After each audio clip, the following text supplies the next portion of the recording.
хууль зааснаар хэрэгээ оролцогч шаардлагатай гэж үзвэл захиргааны иргэний шийдвэр ажиллагаанд итгэмжсэн төлөөлж оролцож болно.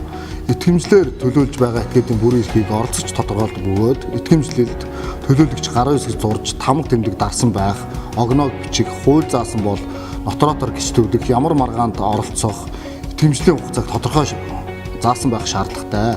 Хугацаа заасан итгэмжил 3 хүртэл жил байдаг бөгөөд харин хугацаа заагаагүй итгэмжил олсон өдрөөс хойш 1 жилийн хугацаанд хүчин төгөлдөр байдаг. Захиргааны иргэн шүүх итгэмжлэлд захиргааны иргэн хэний шийдвэрлэх тухай хуулийн 28 дугаар зүйлийн 28-ын 2 заасан эрхүүдийг тусгаалan заасан байхыг шаарддаг тул хэргийн оролцогч нар үүнийг анхааруул зохино.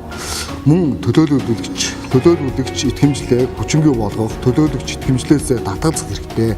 Энэ тохиолдолд шүүхэд даруй мэддэг үүрэг хүлээдэг.